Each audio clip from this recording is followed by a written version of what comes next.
सवाल यह भी है कि बिहार का सारा सिस्टम कहीं ऐसा तो नहीं चुनावों में व्यस्त हो गया है, इसी वजह से इस ओर ध्यान नहीं दिया जा रहा है। एक रिपोर्ट बताती है कि देश में सबसे ज्यादा कम टेस्टिंग कहीं पर हो रही है और विपक्ष के ये आरोप भी हैं, तो वो बिहार है। बिहार की इतनी बेबसी और बदहाली क्यों है? नीतीश सरकार क्या आवाज सुन रहे हैं उन लोगों का जो चीख चीख कर इस वक्त अस्पतालों में दम तोड़ते हुए नजर आ रहे हैं? इसी पर बातचीत करने के लिए पटना से श्वेता सिंह हमारे साथ जुड़ चुकी हैं। पटना से आपकी रिपोर्ट हमने श्वेता देखी और यकीनन वो तस्वीरें बिहार की बजबजाती प्रशासनिक व्यवस्था की पोल खोलने के लिए काफी है। क्या अभी भी सरकार की नींद नहीं खुली है, नहीं टूटी है? लगातार आज तक इस खबर को दिखा रहा है ताकि कम से कम लोगों की सुध ली जा सके।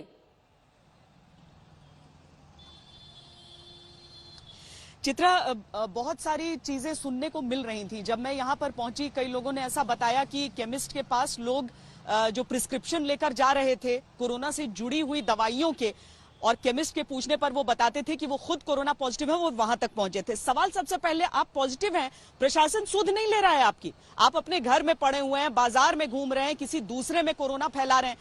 इस तरह की चीजों को सुनने के बाद चित्रा, हमने फैसला किया कि हम अस्पताल जाएं और देखें। कोई नहीं दूर दूर तक आपको नजर आएगा। वहां पर जो मरीज हैं वो कह रहे थे, जो मरीज के परिजन बाहर थे, जो बात करके बताते हैं कि भीतर डॉक्टर गश्त के लिए नहीं आ रहे हैं। जो बाकी मेडिकल स्टाफ है वो, अगर आप तस्वीरों में ही देख लीजिए, किसी के पास कोई प्रोटेक्टिव गियर नहीं है, कोई पीपी किट्स में नहीं नजर आ रहा था। ग्लव्स हैं तो वो इतने पुराने और फटे हुए थे। अब ये समझना होगा कि क्या ये व्यवस्था ऊपर से ही नहीं की जा रही है, नहीं दी जा रही है। एनएमसीएच सबसे प्रीमियम अस्पताल यहां पर जो कोरोना के लिए पूरी तरीके से डेडिकेट कर दिया गया।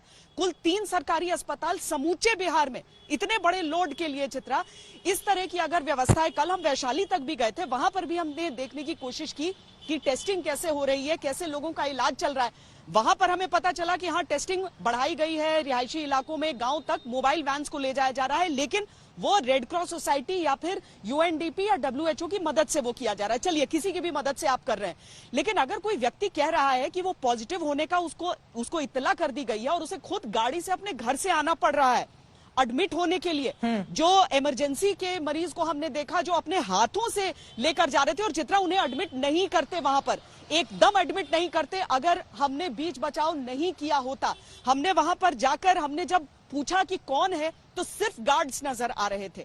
उसमें फिर एक व्यक्ति बाहर निकल कर आया, लेकिन चंद सेकंड के बाद वो भी गायब हो गया। और ये सारे लोग सिर्फ मास्क पहने हुए थे जो इमरजेंसी वार्ड में काम कर रहे हैं। आप बाहर खड़े होकर आप उसकी बदहाली की तस्वीर बता रहे हैं। मुझे समझ नहीं आता कि क्यों नहीं प्रशासन जाग रहा है, क्यों नहीं सरकार कुछ कर रही है। और सवाल यह भी है कि पूरा देश जब कोरोना से लड़ने में अपनी शक्ति लगा रहा था, उस दौरान हमने ये भी देखा कि बिहार में किस तरह से चुनाव की तैयारियां चल रही थी। अब खबर ये आ रही है कि केंद्र एक टीम दिल्ली से भेज रही है बिहार के लिए, ताकि वहां पर कोरोना के बढ़ते हुए मामले को रोका जा सके, थामा जा सके। इस बारे में कोई जानकारी श्वेता, वो टीम कब तक पहुंचेगी और ये जो बदहाल व्यवस्था इस वक्त हमारे दर्शक टीवी स्क्रीन पर देख रहे हैं, वो कब थमेगी? और ये भी कि वो टीम आकर करेगी क्या? सिर्फ टेस्ट की संख्या आपको बढ़ानी है। टेस्ट की संख्या बढ़ाकर आप रिपोर्ट कितने दिन में दे रहे हैं? अगर केंद्र की टीम यहां पर पहुंचती भी है चित्रा, तो उसके सामने एक बहुत लंबा काम रहेगा, क्योंकि लोग कह रहे हैं कि एम्स अस्पताल यहां पर है, वहां पर वैक्सीन का ट्रायल भी चल रहा है, उसे भी कोरोना के लिए डेडिकेट किया गया है, लेकिन वहां से लोगों को धक्का देकर बाहर निकाला जा रहा है कि आपका इलाज यहां पर नहीं हो सकता। और अगर आप सरकारी आंकड़े देखिए तो वो आंकड़े कहते हैं कि जितने बेड हैं, जितनी व्यवस्था है, उससे कम मरीज भर्ती हैं इस समय। हम तो बिल्कुल कंट्रोल्ड स्थिति में है। कंट्रोल्ड स्थिति को आप अपने हिसाब से तैयार करेंगे। इनमें से कोई भी आरोप चित्रा, ना तो आप लगा रही हैं, ना मैं लगा रही हूं, ना हम सब लगा रहे हैं, ये सारे लोग खुद बोल रहे हैं। ये कोई दस्तावेज के आधार पर हम नहीं कह रहे हैं। ये जीते जागते वो लोग हैं जो इस समय कोरोना से पीड़ित हैं और खड़े होकर सवाल पूछ रहे हैं कि हम कहां जाएं, कहां से टेस्ट कराएं, पॉजिटिव आ जाए तो हम उसके बाद क्या करना है। बताने वाला कोई नहीं। आप बताइए कि बाकी राज्यों से आप तुलना भी कर लीजिए। कई और राज्यों को हम देख सकते हैं जहां पर एक पूरा सिस्टम है, जहां पर आप अगर पॉजिटिव आ रहे हैं तो उसके बाद प्रशासन की टीम आपके पास जाएगी। अगर आपको अस्पताल पहुंचना है, अगर आप एसिम्प्टोमेटिक हैं, तो आप भाई घर में रहकर आपका इलाज हो जाए। पर बिहार में क्या सिस्टम है, लोग तो खुद अपनी जुबान से पूछ रहे हैं।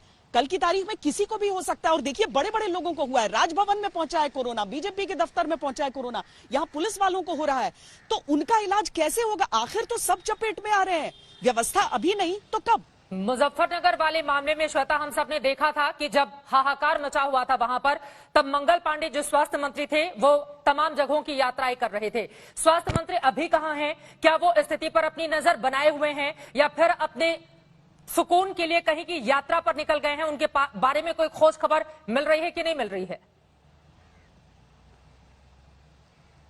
नहीं, देखिए चित्रा, इस तरह की चीजें तो नहीं सामने आ रही हैं, लेकिन हाँ, अस्पताल में मैंने ये जरूर पूछा कि क्या आप लोग यहाँ पर दौरे के लिए आते हैं, जो नेता हैं, जो स्वास्थ्य मंत्री हैं, लेकिन वहां की अगर वो दौरे के बावजूद वैसी स्थिति है कि इमरजेंसी वार्ड पर जाने के लिए वहां पर जितने भी लोग बैठे हुए हैं, वहां पर बड़ी संख्या में गार्ड्स बैठे हैं, पता नहीं क्यों, सुरक्षा की ज्यादा जरूरत है या इलाज की, वो भी देखना है, वो सारे सिर्फ एक अपना मास्क लगाकर बैठे हुए हैं। अगर स्वास्थ्य मंत्री जाया करें, उस अस्पताल का दौरा किया करें, वहां पर डॉक्टरों से पूछें, अगर गैर हाजिर हैं तो ये पूछें क्यों नहीं आया, अगर हाजिर है तो ये पूछें कि तुम्हें कोई दिक्कत तो नहीं है, क्या तुम्हें किट्स मिल रही है, क्या तुम्हें ग्लव्स मिल रहे हैं, क्या तुम्हें मास्क मिल रहे हैं। बेसिक सुविधाएं न तो स्वास्थ्य कर्मियों के पास है, न मरीजों की तो बहुत दूर की बात हो जाती है चित्रा। और अगर ये राजधानी का हाल है, राजधानी के प्रीमियम अस्पताल की हम बात कर रहे हैं, तो आप बाकी जिलों की तो बात ही छोड़ दीजिए कि गांव-गांव में क्या हाल होगा, कस्बों में क्या हाल होगा।